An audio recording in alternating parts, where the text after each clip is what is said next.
Olá, pessoal! Sejam muito bem-vindos ao primeiro episódio do CinésioCast, um projeto criado para discutir temas da fisioterapia sob a ótica da ciência, do raciocínio clínico e da prática humanizada. Esse é o nosso episódio de estreia e o tema não poderia ser outro. Nós vamos falar sobre cinesioterapia, o uso do movimento como ferramenta essencial para promover saúde, prevenir lesões e recuperar funções. Eu sou a Giovana Nogueira e aqui comigo estão a Ana Maria e a Nathalie. Nós somos estudantes da quarta fase de fisioterapia da UDESC e este podcast faz parte da disciplina de Cinesioterapia 1, ministrada pela professora doutora Manuela Carlo. Ao longo desse episódio, vamos conversar sobre como a cinesioterapia evoluiu historicamente, o que é prática baseada em evidência, como a teoria da autodeterminação e a teoria unificada da atividade física ajudam a entender o movimento de um jeito mais humano e completo, além da explicação dos tipos de exercício. Roda a vinheta.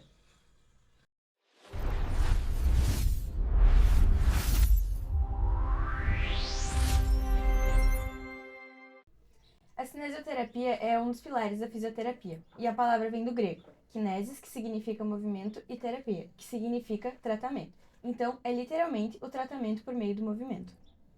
Essa ideia de tratar pelo movimento é muito antiga. Na Grécia e em Roma já existiam registros de exercícios com fins terapêuticos.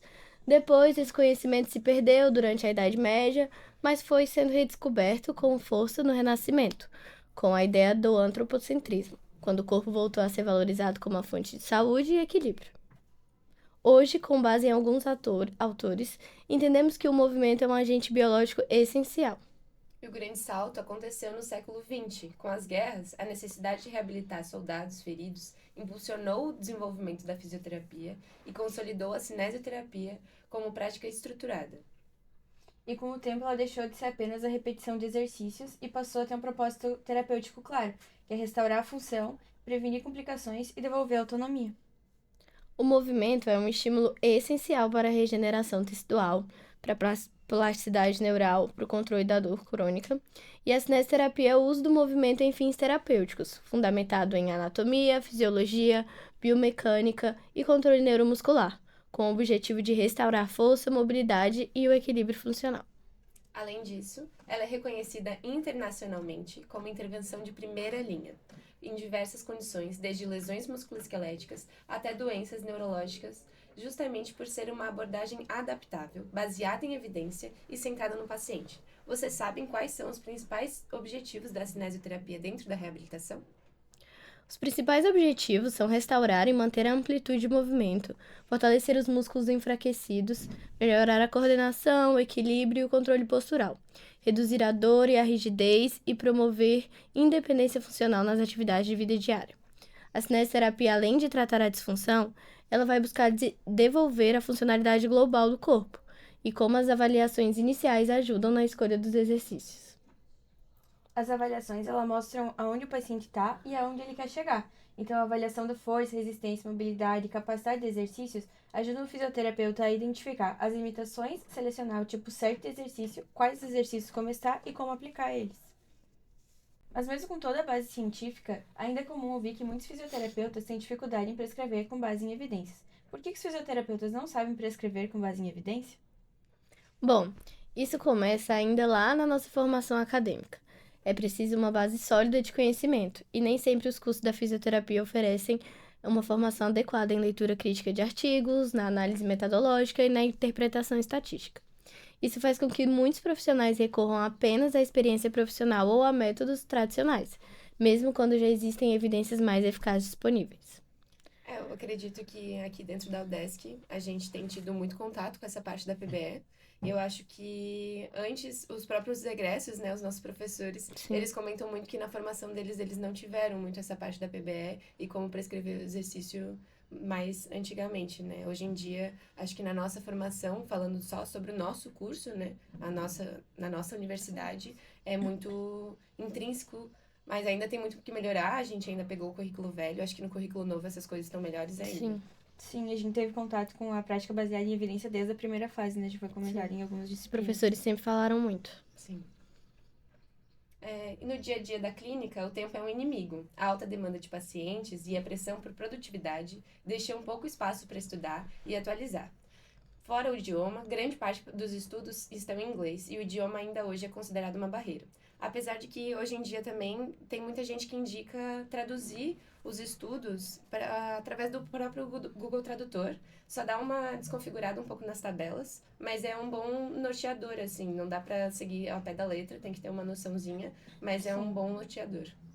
E outro fator que também pode ocorrer é o distanciamento entre as pesquisas e a realidade clínica, já que alguns estudos eles são feitos em ambientes muito controlados e que podem não refletir as limitações reais dos pacientes, as comorbidades e os recursos limitados. Porém, tem muitas evidências científicas que são palpáveis, mas os profissionais eles não têm a capacidade de colocá-las em prática. Sim. Acho que todo mundo conhece alguém que já precisou de alguma coisa. A minha mãe, esses dias, ela tava na fisioterapia. Aí eu falei pra ela vir em alguns projetos aqui da UDESC.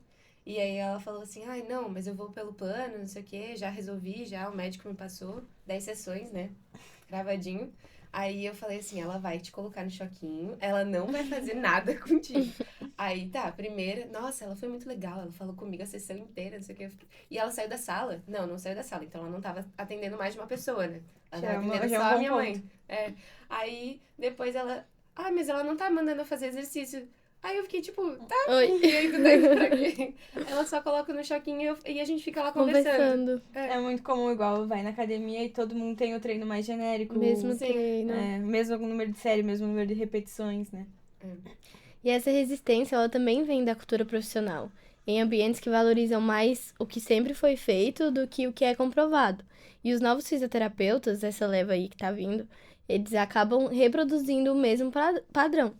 Mas a prática baseada em evidências, ela exige uma união entre a ciência, a experiência clínica e também a individualidade do paciente, que é muito importante. Tem um dado também que é muito importante, é que estima-se que leva cerca de 17 anos para que as evidências científicas cheguem efetivamente à prática clínica. Isto é, um estudo que foi publicado hoje, ele só vai chegar no dia a dia em contato com um paciente daqui a 17 anos. Acho isso é um absurdo, assim, e mostra o tamanho do desafio que é transformar o conhecimento em conduta também. Sim. A PBE, ela é um conceito essencial na fisioterapia moderna, né? E ela significa que as decisões clínicas, ela devem se apoiar não só nas melhores evidências científicas disponíveis, mas também na experiência profissional e nas preferências do paciente. E isso é fundamental, seguir evidências não é aplicar protocolos cegamente. É saber adaptar a ciência à realidade e à individualidade de cada paciente. Um estudo pode mostrar que um exercício é eficaz, mas se o paciente sente dor ou não se adapta, o fisioterapeuta vai precisar fazer o ajuste desse exercício. A PBE, ela vai se apoiar em 3 pilares fundamentais: a melhor evidência científica, a experiência clínica do profissional e as preferências e valores do paciente. A evidência científica vem das pesquisas, revisões e estudos clínicos que indicam o que há de mais confiável no momento. A experiência clínica representa o conhecimento prático que o profissional desenvolve com o tempo a partir da observação, da tomada de decisão e das adaptações da conduta à realidade de cada um dos indivíduos que ele vai atender. Já as preferências e valores do paciente garantem que o cuidado seja centrado nele, respeitando suas crenças, expectativas e objetivos. Quando bem aplicada, a PBE ela faz com que a fisioterapia seja mais segura, mais eficaz e centrada no próprio paciente.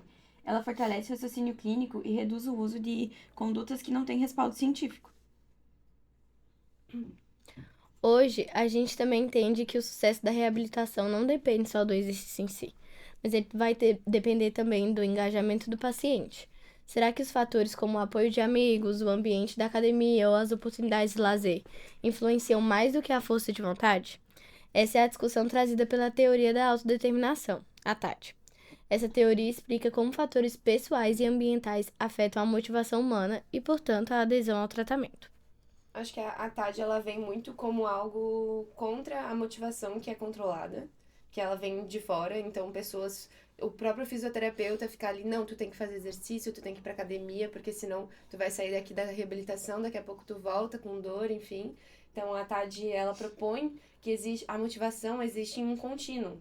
Então elas vêm de formas mais controladas, em que a pessoa ela age por obrigação, age por recompensa, ou até mesmo ela se culpa, e até formas mais autônomas. Então ela vê significado naquilo, ela se identifica, faz parte dos valores dela. O ponto central da TAD são as 3 necessidades psicológicas básicas: sendo elas autonomia, competência e vínculo. Autonomia, que é agir conforme seus valores, fazendo escolhas relacionadas à própria vida. Competência, que é sentir-se capaz para realizar uma atividade. E vínculo, que é sentir-se conectado, reconhecido, valorizado e pertencido aos outros. Acho que a parte da reabilitação é muito vista assim, em programas engessados, que a gente só pensa no que tá dentro ali da 1 hora e daí não pensa no que vai depois, ou então se pensa no que vai depois, pensa muito no, tu tem que ir lá fazer exercício, assim como eu acabei de falar. Acho que a parte de autonomia, competência e vínculo é algo que os profissionais, eles têm que colocar Trabalhar dentro, muito. eles têm que trabalhar e transformar esse ambiente que seja um ambiente autônomo, que seja um ambiente que a pessoa se sinta competente e se sinta pertencida também. Então, talvez fazer uma reabilitação com outras pessoas, junto, fazer em grupo, alguns dias, fazer com que o paciente ele tenha escolhas na reabilitação. E é Isso isso com aí. certeza vai fazer com que ele tenha uma maior adesão ao tratamento, né? Sim. Quando essas necessidades são satisfeitas, o paciente ele desenvolve essa motivação autônoma que a Nath estava falando. Ele participa porque ele quer, porque é uma coisa que faz sentido para ele, que é parte da própria identidade. Ele se sente bem e alegre, ele não faz só porque precisa. Isso é fundamental para a adesão do paciente ao tratamento mesmo. E quando essas necessidades são frustradas, a motivação ela vai se tornar controlada ou até mesmo inexistente. O paciente ele vai comparecer às sessões sem nenhum envolvimento, o que vai reduzir os resultados, principalmente os resultados a longo prazo, né? Porque ele vai ficar bem no momento ali da sessão, provavelmente, e depois ele não vai se sentir mais bem, ou em 6 meses ele vai voltar a sentir dor. Na fisioterapia, a TAD mostra para o próprio fisioterapeuta que é necessário criar um ambiente acolhedor, empático e colaborativo, onde o paciente entenda o propósito dos exercícios e ele se sinta parte do processo que ele está participando.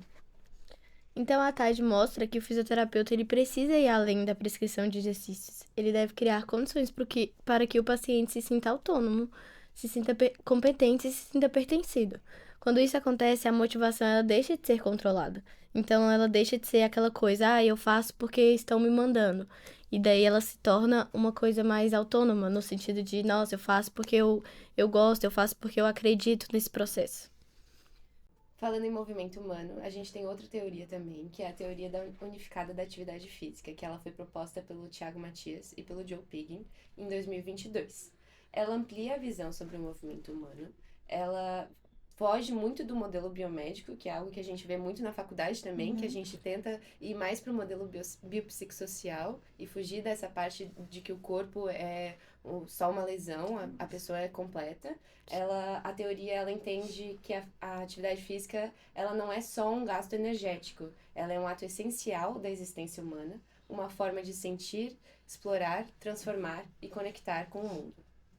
Essas 4 essências, o sentir, explorar, transformar e conectar, elas são a base da teoria, né? Elas mostram que o movimento é uma experiência completa, que tem dimensões físicas, emocionais, sociais, culturais, espirituais e também culturais. Isso muda a forma como a gente vê a reabilitação também. O fisioterapeuta, ele deixa de ser apenas um técnico, apenas alguém que prescreve os exercícios, e ele passa a ser um facilitador de experiências corporais.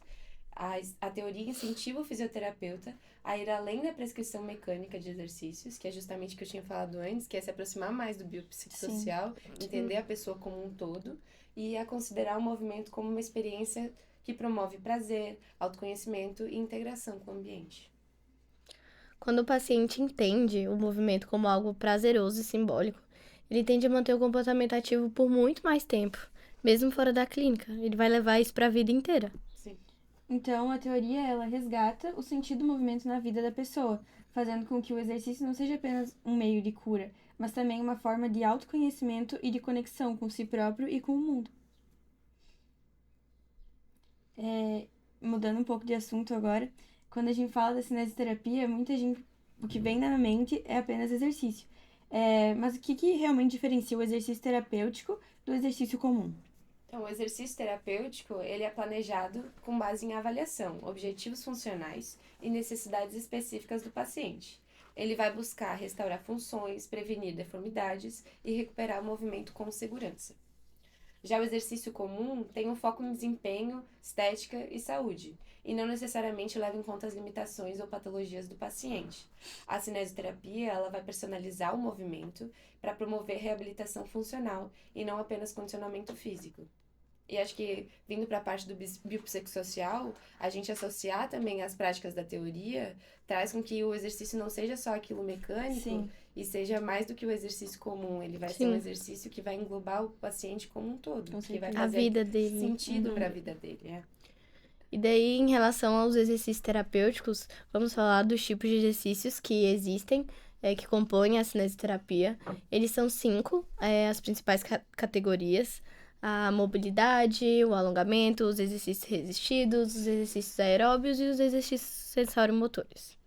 Quando falamos em cinesioterapia, cada exercício tem um papel na reabilitação. A escolha ela vai depender do objetivo terapêutico, vai depender da fase de recuperação do paciente e vai depender da condição de cada um dos pacientes. Vamos ver um pouco mais sobre cada um dos tipos de exercício terapêutico e o que se enquadra a cada um dos tipos de paciente, enfim. Começando pelos exercícios de mobilidade, então, eles são fundamentais para recuperar o movimento e preparar o corpo para as demais fases do tratamento.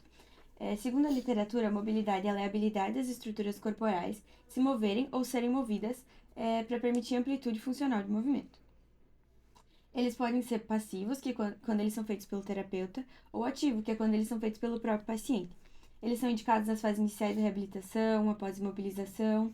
Eles têm o poder de restaurar o movimento articular tecidual, melhorar a lubrificação sinovial e preparar o corpo para atividades mais complexas.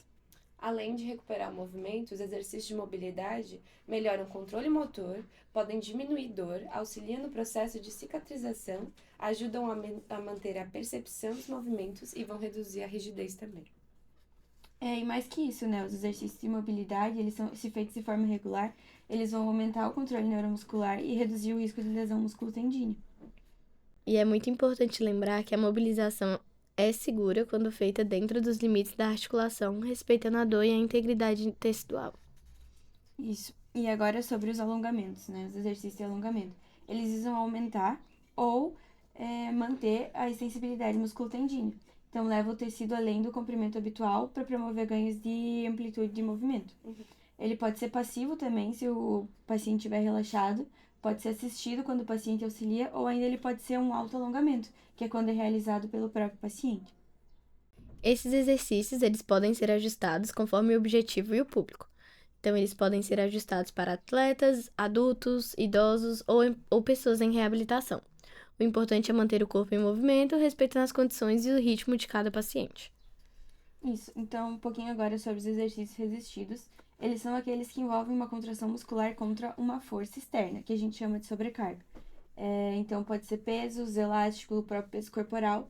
E eles são essenciais no ganho de força, no ganho de massa muscular e de estabilidade articular também. Os exercícios resistidos, eles têm como objetivo aumentar a força, a resistência e a potência, promovendo inicialmente as adaptações neurais, e depois de 8 semanas, mais ou menos, aderido nesse treinamento, vai começar os ganhos musculares, que vão ser discutidos nos próximos episódios. O treinamento resistido, ele é fundamentado em alguns princípios. Tem autores que falam que são 6, 7, enfim, isso varia de autor para autor. Mas a gente trouxe aqui alguns princípios, um deles é a individualidade biológica, que significa que cada indivíduo tem ganhos em uma magnitude individual, então cada corpo vai se adaptar de uma forma. A adaptação, o corpo se adapta ao estímulo, portanto, o treino precisa de adaptações constantes. Outro princípio é o princípio da sobrecarga progressiva, que ela é a base do treinamento resistido, né? Ela significa que o músculo ele precisa ser exposto a um estímulo maior do que aquele que ele está acostumado para que ele tenha os benefícios, né? A interdependência quer dizer que quando você aumenta a intensidade, o volume deve ser reduzido. Os princípios de continuidade e reversibilidade eles são contrários um ao outro. Então, enquanto a reversibilidade ela significa que, quando o estímulo é retirado, se perde o que havia ganhado, a continuidade significa que as adaptações elas se mantêm com o estímulo. Que é basicamente quando a gente vai pra academia, para de ir, perde tudo. E aí depois, Rapidão. dependendo, é mais rápido perder do que ganhar, né? Sim. Outro princípio é a especificidade. Ela significa que os ganhos eles são específicos para o método de treinamento.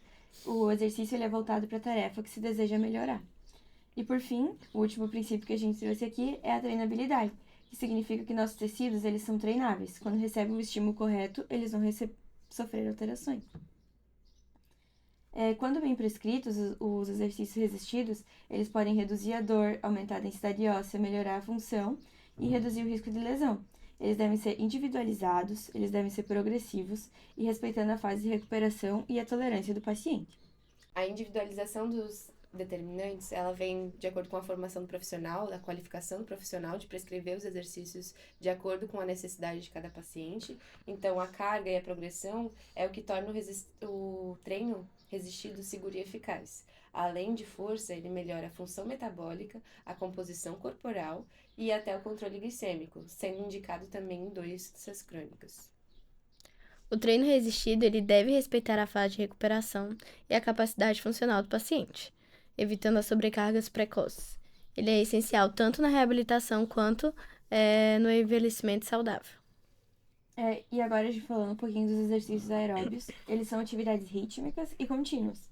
Eles envolvem grandes grupos musculares que utilizam predominantemente o metabolismo aeróbio. Eles melhoram a capacidade cardiorrespiratória, a eficiência cardiovascular, a resistência muscular e a função pulmonar. As diretrizes da OMS, elas recomendam pelo menos 150 minutos de atividade semanais aeróbia moderada. E isso vai trazer benefícios sistêmicos, ajudar na prevenção de doenças crônicas, cardiovasculares e metabólicas, como eu tinha citado.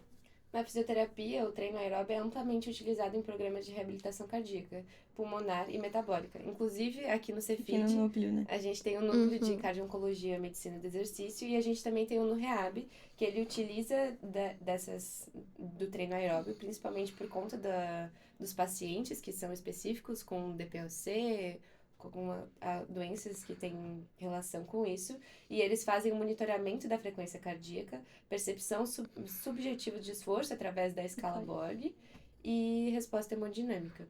Sim. Na reabilitação, ele é aplicado de forma individualizada e progressiva.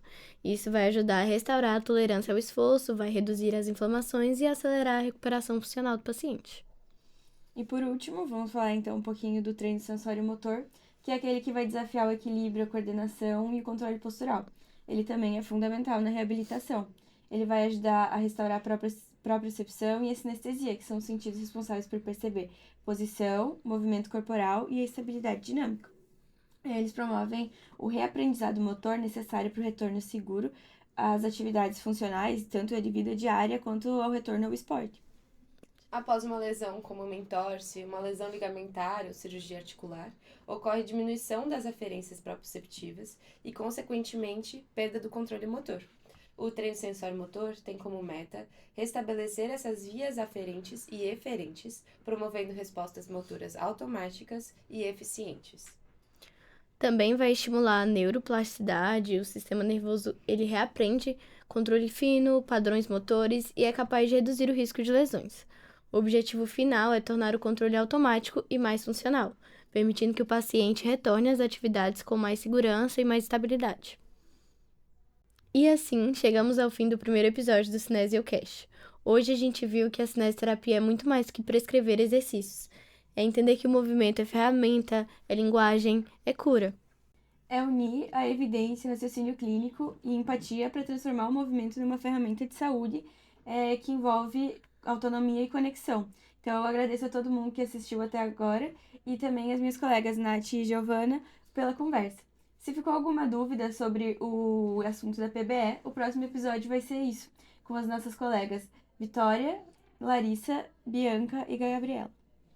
A gente espera que esse episódio tenha ajudado a enxergar a cinesioterapia com novos olhos, sendo assim, reforçando a importância da qualificação dos profissionais para que eles consigam prescrever os exercícios de maneira individualizada e humana, como um processo vivo, fundamentado e cheio de significado. Esse foi o primeiro episódio do CinesioCast. Se inscreva no canal do YouTube e siga no Spotify para acompanhar os próximos episódios com nossos colegas da primeira temporada. Tchau!